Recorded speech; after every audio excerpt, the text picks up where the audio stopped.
You may find yourself living in a teardrop trailer. And you may find yourself in another part of the world. And you may ask yourself, well, how did I get here? So we are at episode 5 of When Things Fail, What the Fuck. We're still in 2018, and this is after a month of recovery, watching Mary Tyler Moore show in bed from surgery, and it's my birthday. And it's the first time that I attempted to do any sort of physical activity outside of the house. So my husband at the time and I took the dogs on a hike that, we did a lot that was nearby and we knew was pretty short and easy. And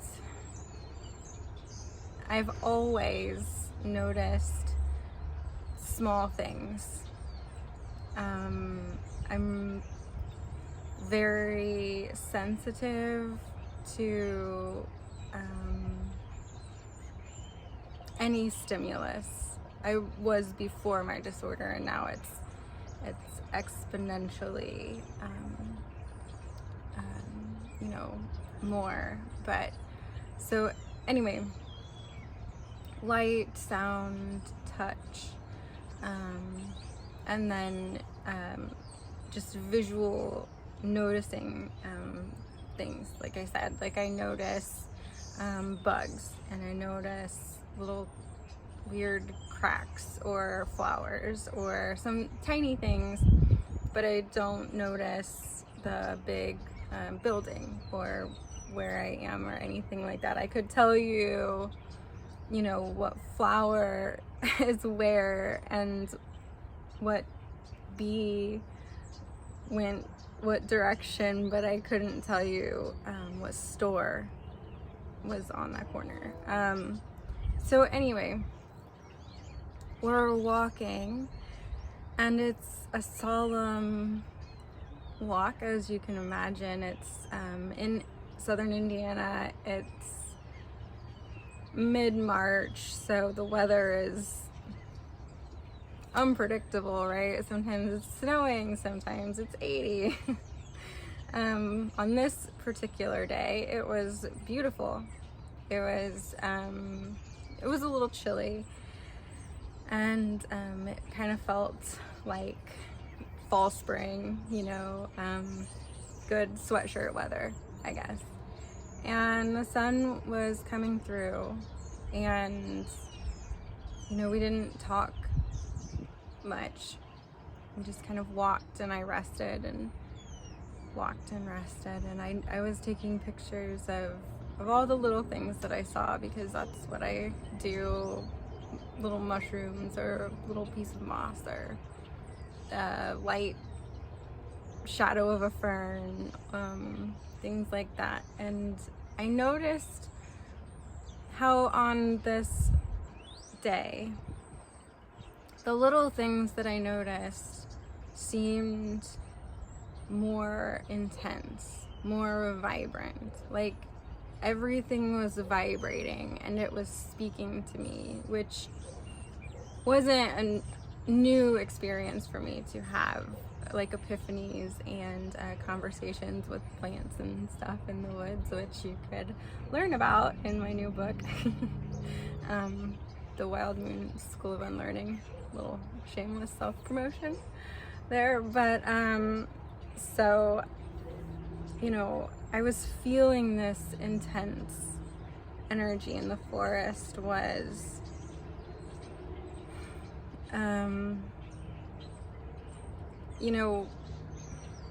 it was speaking to me.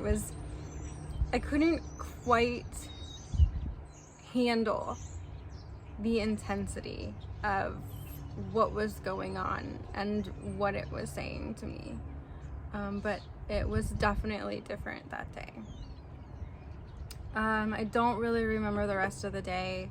We probably went to our favorite Thai restaurant for dinner.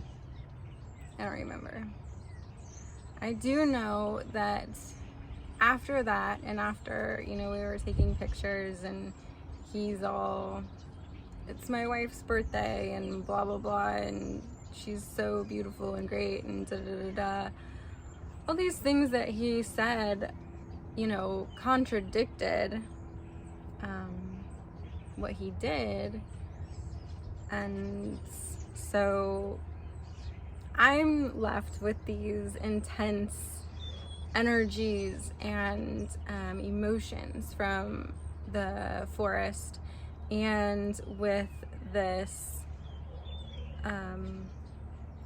feeling of hypocrisy, and I am really struggling with the fact that that is how I'm going to feel forever.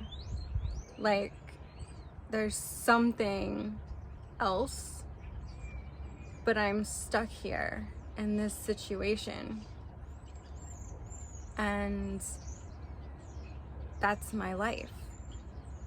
And that was the first time ever in my life that you know, I didn't have my own money to just leave, to fall back on, you know, because I was working on the homestead for 5 years, and I didn't have my own anything. I was always the person that had the job, that had the money, that had the house, had all the things, you know, that people would need. I was the person that always had friends that needed help stay on the couch for as long as they needed, or use my house for whatever, you know, showering and food and whatever. I was that person. I had always been that person. I had always been self-sufficient. I had always been able to, you know, move on from my past really bad experiences, which we'll get to, before a lot simpler, because I had my own place. I had my own money. I had my own job. I had my own life to focus on. And this was the first time I didn't have any of that. I didn't have anywhere to go. I didn't have any money. I didn't have a plan. I didn't have you know, any, like, a job that I could even start to save money to leave the situation.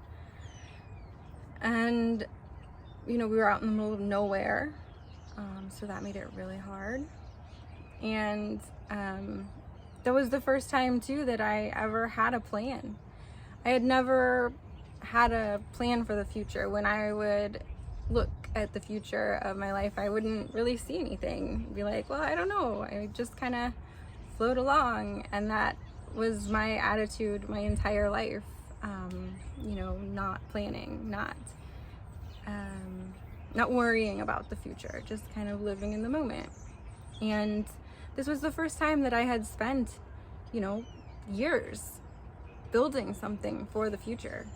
And it was finally coming to fruition, to the point where, you know, we weren't busting our ass 14 hours a day and being exhausted and living on rice and cabbage and without electricity and things like that, because we couldn't afford it. We were so poor, which I'll also get to that whole part of my life. But you know, things were coming together.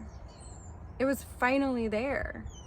And to have worked on it so hard for so many years, and to want so bad to be able to begin, you know, to teach classes like herbalism and soap making and things like that. And I had big plans to have, you know, tours through my gardens and, you know, be more involved, like have more for the farmers markets and things like that. And it was finally there.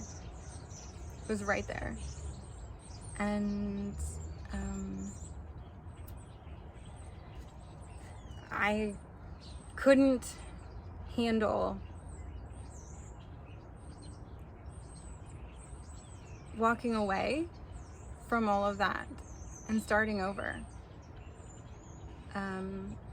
Everything was exactly what I wanted, and I didn't even know that that's what I wanted, you know. I had future plans.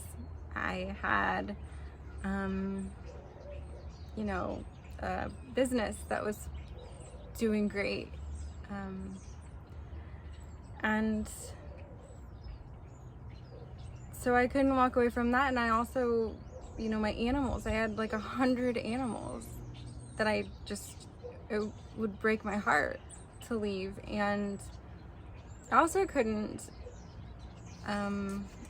live with the constant, in the back of my mind, story repeating itself of what happened over and over and over again. So I found myself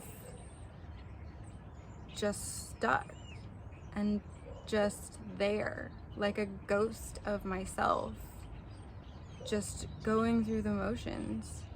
And after a while, I realized that I couldn't live like that. And it was probably about a month of me really, really trying to have a plan, make a plan, figure out a plan. And I couldn't come up with anything. Where to go, what to do, how to do it, how to get there, how to leave, you know, all these things. It was about a month, and that was when I decided that that was it.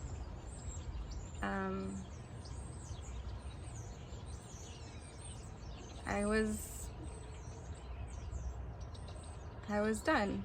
You know, I'd done a lot of things in my life. I had a good life-ish. We'll see. But I didn't want to live in that mental state anymore. And I couldn't.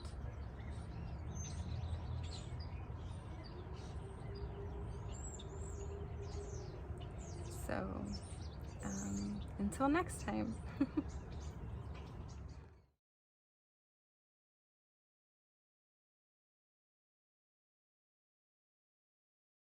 Let the days go by, let the water hold me down. Let the days go by, water flowing underground into the blue again. After the money's gone, once in a lifetime, water flowing underground.